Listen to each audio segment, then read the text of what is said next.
One. What's up, guys? It's Ole, and today I'm going to be bringing you a deck profile of my friend's anti-meta deck for this new format. And he entered it at locals yesterday while we were at locals, and he went 4-0 and was number one that day. And it was a pretty large locals with like about 40 people. And the thing about our locals is it runs lots of meta decks. So this is like lots of meta. Like it was all Lightsworn, Hat, Fat. It was all that crap. So anyways, let's start off with the deck profile. All right, guys. Went undefeated at locals, just like Ole said. So here we go. Going with the main deck first. We run, of course, the 3 of each hand. This is pretty much just what made the deck become really, really good out of nowhere, because for a really long time, this deck needed a card to just sit on the board and float, and that's exactly what these guys do, and they just create havoc for your opponent. A lot of times, they'll try to go into like a Black Sheep of Corn or plays they might like really not want to go to normally, and you could just Black Corner Heaven them, or just you'll like get in their head, and they don't really want to lose something with one of these things like floating around the board, so it's just a problematic card. Then we have the 3 Kaikus, Graveyard Manipulation, amazing against Boojins, Lightsworns, you name it. Like every deck needs stuff in the grave to work, and you're pretty much just going to be plussing off of this guy all the time. He's amazing like any time in the game. Then 3 Banisher, because mostly at my locals, it's mostly Lightsworn, and this card just completely wrecks it. Being able to go first and just summoning this with protection is just going to give you game. And there are Sylvans as well, and this rapes that as well, so that's that. Then we have the 1 Thunder King, the 1 Faustine, the 1 Grandma. Just a couple one-ofs. I'm considering bumping this up to 2. How was the Grandma? Right now, it's just that 1, but this is just the build I had. Let's see, Granmole. I sided at when I went to the skill drains because he's terrible with the skill drain. He's basically just a 900 monster. You'll see in my side deck, it's just amazing when I side. But other than that, he's really good against Evil Swarm, because sometimes I will side in skill drain against them because it does hurt them a little bit. But Granmole's good against that because I can just bounce through Ophion and stuff. It's just a really good anti-meta monster. It's an answer to a lot of stuff. And then I have the 3 Lance, just offense, defensive card. It's just probably the best spell. Then 3 Duality, because you need to get to your pieces as fast as you want, and like mostly all you're going to do when you special summon is with the hand or when you go to Exceed, and you don't necessarily have to Exceed, so you could just set up a strong board, and Duality could just give you your combos and stuff to your hand. That's it for the 3-ofs, and I just play 1 Dichotomy in 1 book. I'm considering throwing in MSTs. I have them in the side deck right now. They're pretty good against some stuff because you can like end phase MST them, but like against Hat and all that, you never know what's gonna have sets, so you don't want to like MST Immortal Tech or something because you'll just lose. So these are just good one-ups. Book is amazing, just all-around staple. And this card, it's kind of questionable, but I love it because every single monster except for the Dyna and the Granmole are different types. Really, so at any time, this can just be a game changer. It's just an amazing card. Really good. Yeah, it's really good. And then for the traps, it's 3D Prison. Thank God this card went to 3. I forgot it went to 3, actually. This is what the deck needs to play. This trap is just one of the best. Oh my god. This is awful. It's insane. That can play trap. Everyone that can play traps is probably going to be bumping this up to 3, and you always have to know it's there. Like, my opponent, a lot of my opponents just tacked in without, like, even guessing it was Deep Prison and just waiting, but they just attack into it, so it's pretty much their fault. And then 3 Fiendish Chain. I was going to go 2 of these and 2 Breakthrough, but I decided to go 3 Fiendish and 1 Breakthrough, and it's only because of the fact that I couldn't pick up another Breakthrough. But then again, I actually like this better. Like, the Breakthrough was good, but the Fiendish Chain just put in so much work. Because Breakthrough like stops it for just that turn, and I can remove it in my grave. This is a phenomenal card, but this card can just stick around. No one's playing MST, so like this is just gonna stay on the field. It's just amazing. On to the other traps. I play 3 Wiretap. This is also questionable because most of the meta is Lightsworn. Also Evil Swarm. So like this is amazing. It's Evil Swarm. It's amazing. It's Hat.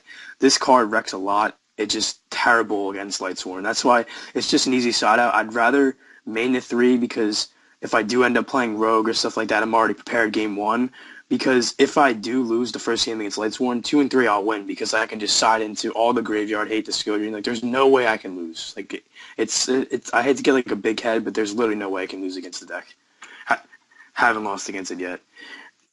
And then I go with 2 Blackhorn. I think 2 is just fine. 3 is way too much. I was gonna side a 3rd, but once again, it's like the breakthrough skill. I didn't get a 3rd one, but Two's fine. And then for the one-ofs, just compulse, bottomless, warning, torrential, and I just played a single Mirror Force. How did the Mirror I think Force it's do 3, anyway? and that's at 3 now, but I would never bump that up to 3. It was pretty good. Like, I'm pretty sure against the Lightsworn matchup, I had Skill Drain, and I didn't have a Barbaros. I just had the Skill Drain out, and I think he got rid of my Barbaros or something like before I even drew the Skill Drain.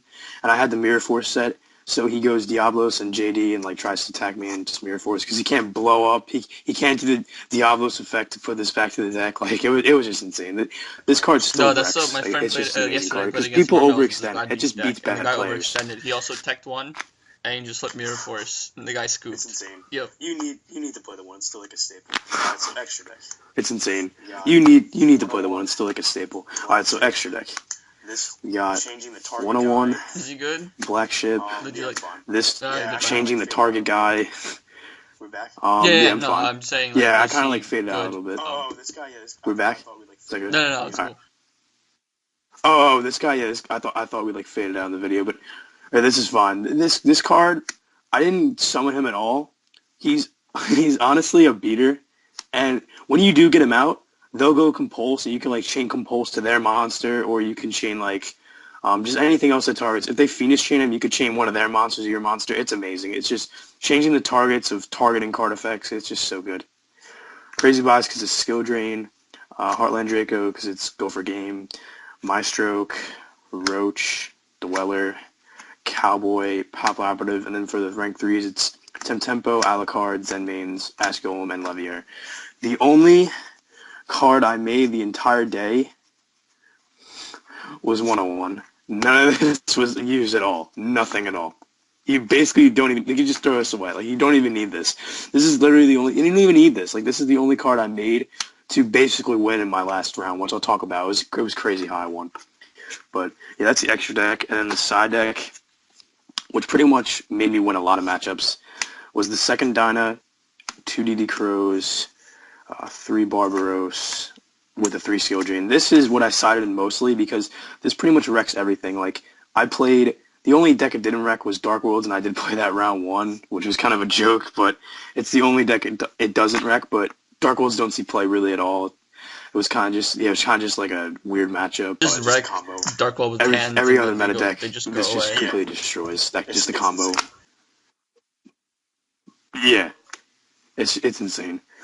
And then the 2 MSTs, I was thinking about maining these, but I just kept them in the sideboard. And then D-Fissure, Macro, That's and then 2 awesome. Imprisoning. Would So you change anything? that's the entire if you deck. could, like, go back? Or... Yeah, if I could go back, I don't know, because I still want like undefeated. It's really hard what to like change when you do that well. But I'm thinking by regional time, I might like cut one of each hand down for a second Dyna and maybe the MSCs and stuff. I'm still like contemplating on that build, and I'm trying like Call the Haunted in this deck because it's actually a pretty good card because you can just bring back stuff in the battle phase. And what happens is if you have Fossil Diamond Grave or Thunder King and they go like charge and then you change call and you bring back your Thunder King, like it just fizzles. And if you have Dyna and they go like recharge or something, or they end up milling a wolf, and then you chain it, like they can't do anything. It's just insane. Like, and like Dyna can be special summoned, so it calls just a really good card. But honestly, I'd probably keep the build the way it is until I start losing. All right, so matchups. I'm talking about matchups. Round 1, like I said, I 2-0 Dark World. It was kind of a joke. And then round 2, I 2-0 Lightsworn Ruler. It was actually the first time I ever played the deck out of locals, and everyone plays it. But I don't know. The deck's good, but basically my deck is just anti that. And he thinks that I stacked him because round 2 he sided in 2 MSTs and 2 Prohibitions, and in round 2 he opened 2 MSTs, 2 Prohibitions, and a recharge. And he like, with no Lightsworns, like nothing, he thought that I stacked him. So I was 2-0 at that moment, and then round 3 I 2-0 to Evil Swarm. Another kid thinks I stacked him. Round 1, he opened Heliotrope and all back row, and I had like the wiretaps and stuff. And the best play I did was he just goes Heliotrope, sets 2. I summon Thunder King, set a wiretap, a Lance, and I think a Blackhorn. And then he attacks. I go Lance, Then I think he changed. I don't know what he changed. He changed something, and then I think I just wiretapped it either on that turn or next turn. But it was over from that because Heliotrope was the only monster he drew. And then he thinks I stacked him. And then game 2, he opened up 3 Kyrgions, so he thought I stacked him there. So I was 3-0, and then round 4, this is where it got crazy. So I don't remember what happened in game 1 and 2, but I beat him the first one. He beat me the second one.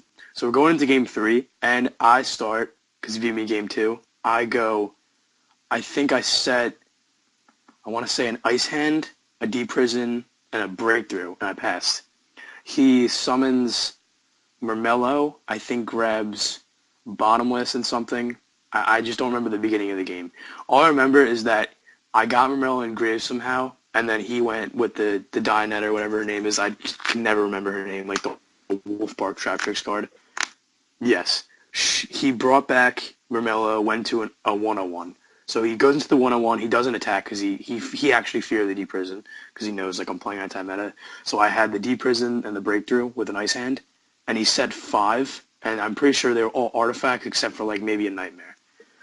And he passes to me, and then I think I set one more. I think I just passed. And then on his turn, he goes Ignition and pops the Spell or Trap pop artifact. The pop is 2 Mortal Techs. So yeah, he had 4 set. He pops his 2 Mortal Techs on his turn, and he brings them both out along with the other one, like the Beetle Tech, whatever it's called. Yes. And then he goes into Pleiades, and he tries to bounce my Ice Hand, and he, I break through it, so he just detaches for it. Then he called the Haunteds back, the Mortal Tech that he detached, and he brings out a Tiras. So I'm staring at a 101, a Tiras, and a Pleiades with no effect on the Pleiades. And if I let the Pleiades not live after this, like him attacking, if he even does, which he did, which he shouldn't have, but if I let him leave the Pleiades on board, I would have lost because he would have just bounced it and just poked in for game and probably popped something with Tiras. But what he does is he attacks over the Ice Hand with his 101, and then I use Ice to pop his Face of Call to Haunted. That was dead, was my only target. And I bring out Firehand Defense. He attacks over Firehand with Pleiades. I pop his Pleiades. Then I bring out another Ice Hand, and I have the Deep Prison set still. The Breakthrough was already used. So I Deep Prison the Tiras, so now it's just a 101. And on my turn, he passes to me. He has no back row. I summon a 101. I 101 his 101, poke for 21. Then I'm pretty sure he couldn't draw with any monsters. He sets a Fiendish. On my turn, I set the Skill Drain, and I summoned a Barbaros. I poked in for 19. He Fiendishes on the Arc attacking. Then on his turn, he goes the Traptrix Wolfbark, summons it. He just drops it. He was like, just tell me if you have a response, I'll scoop. Because I'm pretty sure he was low. He was probably like 2-something. And I flipped Skill Drain, and he just scoops. Because I had 3,000 Barbaros Arc, which he already changed, so it didn't really matter. But I had 3,000 Barbaros, and he can't do anything because of Skill Drain. Because if he brings out his artifacts, they don't get their effects to pop anything. And, his Traptrix, that couldn't work. He was playing Cat. He actually sided into the hands. He, sided into Hat. He mained the Curry. I saw that. I actually saw that was the an field insane game. of the That's pretty much everything. Pleiades, and I went on. I'm like, oh man, he's got you. You And saying then to yourself, how is he gonna get out? Yeah. No, I was like, he got you. You were saying to your yourself, deck, how is he you're gonna gonna get lose out of this this at all? one. And then I see him. I look away. I see him scoop. I'm like, what the fuck just happened? But yeah, that was amazing.